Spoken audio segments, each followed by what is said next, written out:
Well, they call it Brown University, but could that just be a perverse misnomer? A group of activists say yes, the Ivy League school is in fact, despite its name, one of the biggest beneficiaries of centuries of white supremacy.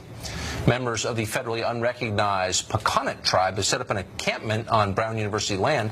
They say that land was stolen from their ancestors and must be returned to them.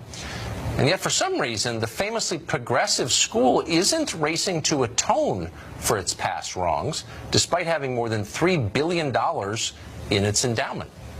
Nishu Washuwanog is Director General of the Federation of Aboriginal Nations of America. He supports the protest effort, and he joins us tonight. Nishu, thanks a lot for coming on. Thank you for the opportunity. So I'm a little confused. So here you have, you're a representative of an American Indian, that Brown basically is occupying the land of your ancestors. We know that Brown has historic ties to slavery, extensive historic ties to slavery, and it's very liberal. And yet they're kind of blowing you off. I don't understand why.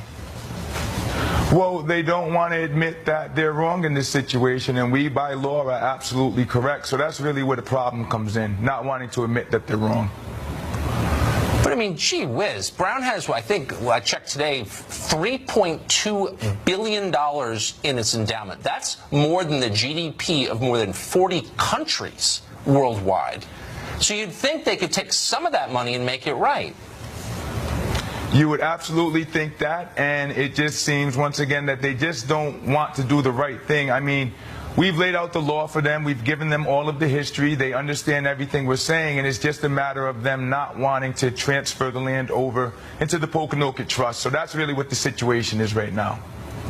So, you ever go to Brown? You ever see what it's like? I mean, it's like a Four Seasons over there. It's so plush. I mean, the food options are, I mean, it's like a permanent Whole Foods subsidized. They've got a fitness center. It's acres. I mean, they've got just a dance studio. It's 4,000 feet. I mean, do you ever think, like, they have so much, why not share it with people whose ancestors they wronged?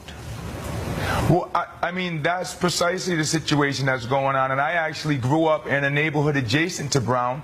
For a little bit of history with my particular family bloodline, my uncle, Chief Sunset, was one of the last full-blood chiefs for my tribe. And he was in a neighborhood that was actually knocked down, and a Whole Foods was set up in that particular area. So you're talking about a lot of historical wrongdoings on the part of Brown. And the Pokanokets, as I mentioned, are fully, lawfully correct in this situation. There's no debating whether or not the land is theirs. Do you see any irony in the name of Brown University?